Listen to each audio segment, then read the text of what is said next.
Thank you, Rose. And as earlier mentioned, this is Punchline. The man in the ring tonight was for the better part of activist life in the opposition, a close ally and advisor of former Prime Minister Raila Odinga and a member of the ODM. He, however, changed jerseys and joined President Kenyatta's Jubilee outfit, winning his Nyeri town parliamentary seat at the first attempt. His opponents, however, claim that he never left the opposition and is now the face of the Odinga resistance from inside Jubilee. Ngunjiri, Wambugu. Welcome to Punchline. Thank you, Ann. How are you? I'm very good, thank you. Let's start with what's going on in the Jubilee party and the obvious split that has been playing out for months now. What do you make of the state of the party, and will Jubilee make it to 2022? Thank you, Ann. I think the first thing is, will Jubilee make it to 2022? It will depend entirely on how both teams play this thing out. Why are we having a split? Because we have one team that is busy campaigning for the deputy president for 2022, and we have one team that is saying we have a president right now. So, among other things it is saying. Actually, primarily, that's all it's saying.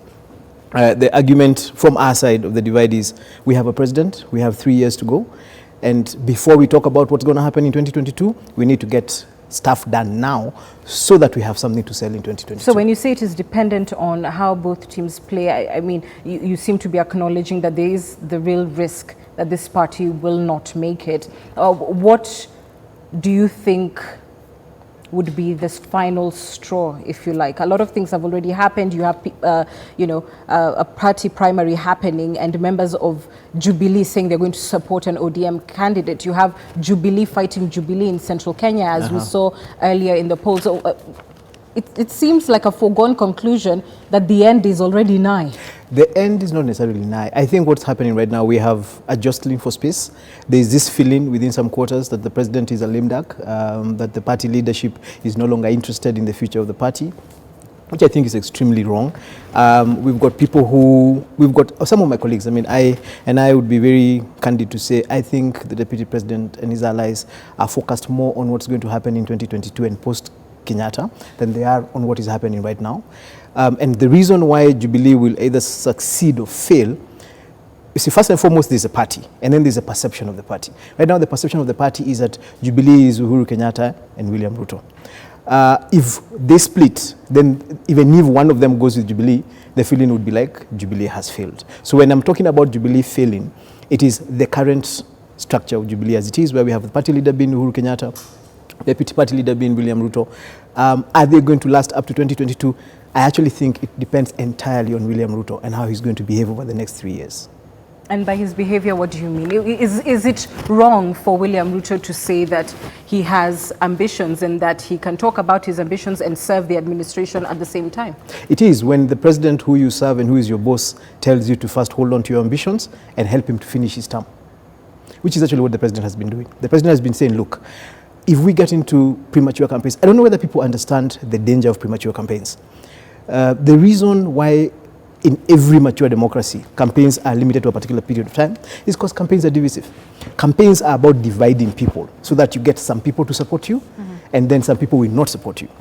So anytime you have premature campaigns, what you're doing deliberately is dividing people.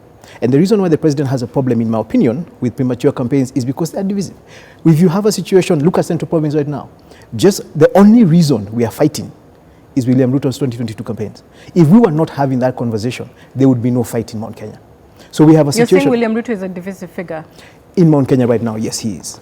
Because we have a team that is out actively campaigning for him, and we have a team that is actively insisting those campaigns need to stop. Is Raila Odinga a divisive figure in central Kenya? At the moment, in fact, the irony is that right now, Raila Odinga doesn't feature anywhere in central Kenya right now, because he doesn't do anything in central Kenya. Other than in the words of Governor Ann Kiguta, who Yes. is sort of positioning herself as the voice of central Kenya, saying Mount Kenya is ready for Raila Odinga. I think a lot of people are positioning themselves as a voice of central Kenya, and will say many things. And my point is, you have seen the backlash that she has gotten Yes. ever since. So if you argue that the deputy president is a divisive figure, would you equally agree that so is this talk of supporting Raila Odinga possibly? The difference is that with Raila Odinga, it was Ann Kiguta who said.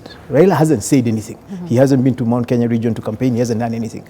With William Ruto, it is him himself, who is actually going to Mount Kenya and campaigning, and then having to face some of us who are saying, you're doing the wrong thing, you're disrespecting the president. Because as far as I'm concerned, we have a president who is also, as much as we don't like to say it, the political leader of the region.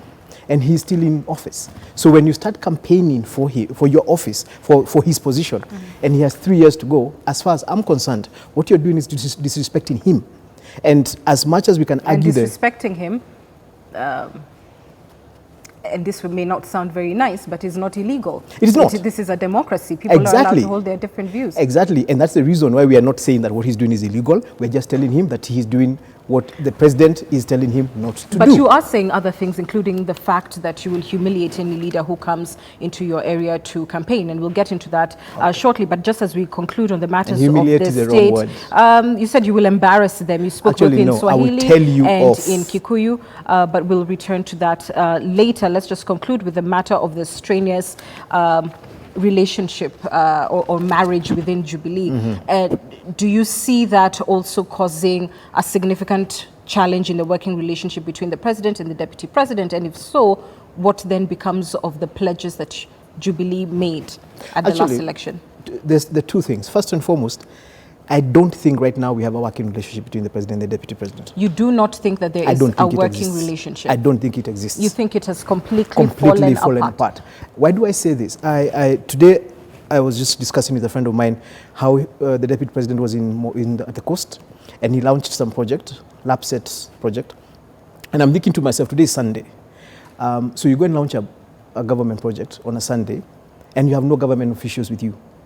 But you're a government official yourself. But you see, you're not the implementing person. If you notice, every time a project is launched, you have a cabinet secretary who is in charge of that project. You have a permanent secretary, the CS, the PS. You have government officials, county commissioners. Because when you launch a project, somebody else has to make sure it actually takes off. So, in my opinion, when I see the deputy president launching that project, and I'm thinking, you're actually not launching a project, you're doing a political event around a project. Isn't it the president himself who famously, or is it infamously, said that let the deputy president go around Tangatangai doing exactly what you're talking about, launching projects? I don't think, in my opinion, what the president was saying that at that moment, and that's close to a year ago, was a friendly warning to his assistant, was, you're tangatangai, you're going around doing projects, but if you follow what has happened since then, and what the president has said since then, you get the feeling that that was not a positive statement. It was more of a warning statement. Now, the fact that the deputy president and his team decided to pick it and make it a brand, in my opinion, it actually shows the amount of contempt the deputy president has to the president at this moment in time. But let's talk about the fact that when the deputy president, he goes there as the deputy president of the Republic of Kenya, certainly with political ambitions, and there's nothing wrong with that. Absolutely. But you cannot say that by him launching a project without being accompanied by anyone else, then it is not a government project. Who is more government than the executive? You see, there's something called semantics in politics, and I can very comfortably, if you have a list of government projects, nothing stops you from going around to every particular place where a project is going to be launched and saying it will be launched or launching it. I come from Nyeri. The deputy president has been to a road in Kieni that he's launched 3 times.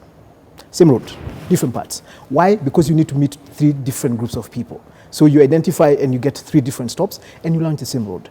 What we are seeing, and I think what broke the relationship between the president and the deputy president, in my opinion, was a politicization of development. Because when you start using development to do campaigns, then it means you are facing a very likely possibility of what happened to Tuju in Arieda a few years back when he was a member of parliament. So you actually go and do development, but because you are politicizing it and people there don't support your political position, they don't accept it. But what evidence do you have that there is no working relationship between the president and his deputy? And if that is the case, is this an administration that should be allowed to proceed and go forward? Is it time to dissolve the cabinet, for instance? No, 2 things. First and foremost, there's nothing in the law that says that the deputy president and the president must have a working relationship. Remember, the deputy president they must work. No, there's nothing the deputy president is supposed to do. The deputy president's role is to be a principal assistant of the president and to do those errands or assignments that he's given by the president. That actually foresees... You're saying he's irrelevant? But for all intents and purposes, a deputy president in most circumstances is irrelevant unless there's a crisis. So if you have, because the president is the one who's answerable, he's a commander-in-chief. Remember, there's no assistant commander-in-chief. The president is the one. The reason we have a deputy president is in case something happens to the president. There's no particular assignment, constitutional assignment that the deputy president is given. His only role is to be the principal assistant. And if you understand the meaning of the word assistant, he's meant to assist the president. Meaning you're supposed to be given assignments by the president and assist him.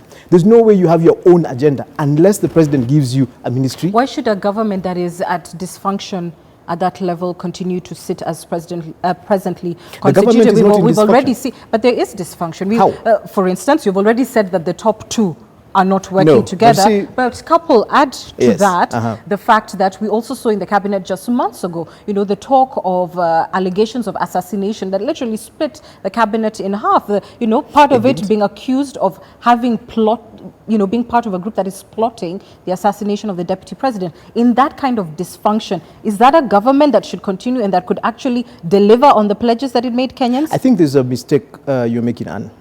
The deputy president is not the government. He's a part of it. Yes, but he's just a part of it.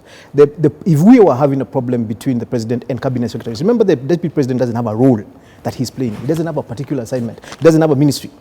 So there's nothing actually he does. So the fact that he's unhappy about what's going on in government, the fact that he thinks that people are meeting to kill him, doesn't in any way affect how government operates. Should the president keep him if they're not talking? I think that's a decision that the president has to make. What is your opinion? I think I am seeing a very rebellious person to the president. If I was the president, I don't think I would figure out how to ask him to shape up or shape out. But I'm not the president. All right. Let's talk about Central Kenya politics, and we've seen that split playing out. Has President Kenyatta lost control of Central Kenya, do you think? Absolutely Has he lost his grip? Not possible. Why is there then such a fierce struggle for what you called on your Facebook page, quote, the fight for the political soul of our region? Why would there be a fight for it if he's in control? There is a fight for the political soul of our region for this purpose. Mount Kenya region has 6 million votes. Politics is about numbers. Now, if Mount Kenya as a bloc votes for any presidential candidate in 2022, you're like over halfway across the finishing line. But if Mount Kenya as a bloc votes against you in 2022, you're not going anywhere. So what I'm seeing is that, remember, first and foremost, the deputy president was operating on the assumption that he already had the Mount Kenya bloc until maybe a year ago. And the way he did it, when you walk around with the assumption that this is my region, this is my bloc, and then all of a sudden, some of us wake up and tell you, there's no guarantee that you're actually going to get this region the way you think. So now we are back into a fight because we have some members of the deputy president's team already out there saying this region belongs to the deputy president.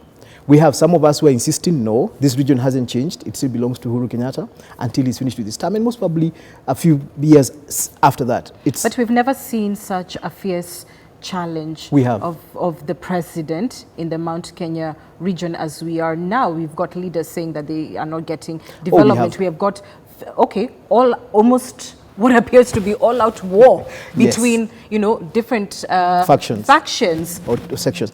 Let me take you back, because this is, I hear people saying that and feeling very shocked. I think it's because we have very short political memories. Matiba and Kibaki in the 90s had something very similar. That was not against President Kenyatta, which is my point. Yes, but you see, at that moment in time, we didn't have a president. We didn't have a president from our region. Right now, what we have is a president from our region, and that's what makes us, of those of us who call ourselves Kileweke, so upset, because we have a president. What are we fighting about? We have a president, because in the 90s, we were fighting to get into the presidency. Now, we are in the presidency. We are fighting to take over the presidency, and we're asking ourselves, how are we fighting to take over a presidency that we already have? At what point do we as Mount Kenya region start fighting to take over this presidency? Why, it already belongs to us. Do you not find it problematic to refer to the president as something that the Mount Kenya region has?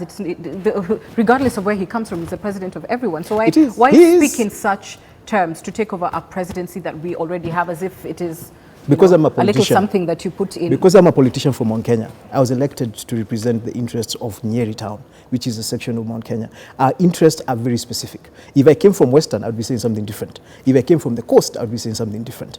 If you come from Rift Valley right now, if you look at the members of parliament from Rift Valley, their conversation is about, we are the ones who are taking it over. So that's the problem with our politics, and that's the reality that we have to face up. Our politics is very ethnic, and we just figure we just have to learn. Are you not perpetuating that same ethnic politics? You see, and a politician is a realist of the presidency? A politician has to be a realist. You cannot pretend to what is not there. Right now, we have a situation where, why we had the handshake and the country come down is because when Raila shook hands with Uhuru, the section that believed Uhuru was not their president accepted him. That is a reality of our politics. Why is Central Kenya politics taking a violent turn? I think first and foremost we're getting intolerant, which is very sad. I think we're seeing a lot of intolerance, but a lot of that is because leaders on both sides believe they have a responsibility of determining what direction the people who voted for them should go. Now, is that a correct thing? I don't actually completely agree with it, but that is and yet you perpetuate it. Yet you're the same person who goes out and has your supporters stop a cabinet secretary from launching a water project. Actually, that's not true. In the region, you're the same person no. whose supporters go out and stop a women's movement, regardless of whom they're supporting, from having their event. That's the problem. And then write and say we are not going to allow 2022 politics. That's the problem. Our region. First and foremost, I never stopped a CS from launching a project. I arranged that meeting. I mobilized for that meeting. I'm the one who had paid for everything you saw in that meeting. The CS launched the project, 200 million shillings, which was money that was given by Uhuru Kenyatta's government. He was jeered away. No, he wasn't. Yes, he was. He was jeered when he tried to play politics. But actually, for those who followed that story and the locals who come from Nyeri, they know that the jeers stopped. I stopped the jeering. When you stood on the platform and he had to walk away. No, I actually called him and he spoke. And he finished speaking. And when he finished speaking and wanted to do politics again, I told him, Bwana CS, we're here because of this project. We will not do politics. If you're done, the meeting is finished. What about the event that was for the women rep of the area? And, she was supported by other leaders. Granted, this is the Inua Mama movement, which lobbies for the deputy president. Alice Wahome, the Kandara legislator, who was one of the speakers at the event, went ahead to say, quote, he tried to intimidate us, he being you. Yes. But we gave him a rude welcome, and they were pointing to the fact that first the meeting was disrupted by a bunch of young people who were irate. Actually, no. Then you come in and you stand there defiantly. How do you? You stood there defiantly, refused to move. This is a problem. And this was not your event, and your presence there was seen as intimidation of those women. That was a public event. Two, it was not a women's event. They were giving mechanics jackets. They were giving some people we call bebas. It was organized by Inua Dad. It was organized by Inua Mama. Inua Mama. Yes, it was organized by Inua Mama. It was in my constituency. I don't think anybody expects that you do a public event in Nyeri Town constituency and I cannot attend. That's the first thing. Remember, I'm the elected But it wasn't your meeting. It doesn't matter. It's not about being a meeting. It was their meeting. Nothing stops me from attending unless it was not a private function. It was a public function. I went for that meeting as one of the people who come from Nyeri. In this sort of heated political atmosphere, when you have a bunch of young people jeering down the leaders who are there, who for all intents and purposes were holding a peaceful meeting. Actually, they were not being jeered by young people, they were being jeered by women. Fair enough, whether they were, whoever it was, sponsored, allegedly by yourself. That's in order to cause that commotion. But you have separately gone on to say that you're not going to allow politics to take part in Nyeri Town. What gives you the authority to make a statement like that? What gives me the authority is because if you're going to come and have a political event in Nyeri Town constituency, I will attend it. And I will tell you to your face that this is the wrong time to be doing premature politics. Why? Because I do not want you to split Nyeri Town constituency into camps. I will tell you. Now, that's my right. It's a freedom of expression. Is that the same thing Dindinyoro did the other day in Actually, no, because first and foremost, it wasn't a political event we were in. Remember, Inua Dada was a political event. The CS's event was a political, that one. The CS's event was a political event. What we saw with Dindinyoro, and I was in that event, was actually a church event that he interrupted. And I'm glad to hear today that he actually went back to the same place and he apologized. I actually think he did an extremely good job. Let me read this quote and just put it to you again, because I would like to get a definitive answer of what exactly it is you are saying. You have said, I'm sorry, but 2022 Siasa in Nyeri constituency at this time is no. And I am asking, what gives you the right to dictate that it is a no at this point in a democratic society where people are free to listen to whatever they want to listen to? If you disagree with what they're saying, why attend and cause commotion? I don't cause commotion. Your presence certainly brings in fact, something. My statement is that if you come to Nyeri, I will attend. that event. With the sole purpose of shouting them down and No, telling them they're but not, I never they're shout not- anybody down. I have never shouted Well, anybody you down. always bring it to a standstill. No, I don't. Yes, you do. You see, the assumption here is where you told me I walked in and I did what to the women? I beg your pardon? There's a word you used about that I walked into that meeting and did something. You caused a commotion. I didn't cause a commotion. I drove into that meeting myself, a driver and a security officer. Actually, Accompanied by, no. who were those men surrounding you? I had one driver, one security person. I had police officers surrounding me who were in that event. No, but there were also others. There were locals. But those were people Those from were not that, your supporters? the people who were in that meeting. You see, that's the other difference. The people who were in that meeting are the same people who elected me. And I was elected by 7 out of every 10 people in Nyeri town constituency. Meaning that if I'm going to go into a meeting, there's no way I'm going to miss support of mine. Whether or not it's you who has actually called the meeting. Let us conclude it this way. Do Yes. you accept that whether the president said it or not, he doesn't want people to campaign, and granted you said it brings division, that this is a democratic country and people can campaign from Monday to Monday if they choose to do so, and that no leader should have to go and try to attempt to physically stop them? It is their right to do But so. nobody physically stops them. What do you call it when people dash either to a podium or grab mics from someone, or when there's pushing and shoving? What do you call that? I don't support that at all. Mine is a very simple statement. If you come and do politics in Nyeri town constituency, I will attend and I will tell you, because you can't stop me from speaking in Nyeri town constituency. Yet you're quite keen to stop others. No, I've never stopped anyone from speaking. We'll take a break and we're back with Ngunjiri Wambugu after this. Stay with us.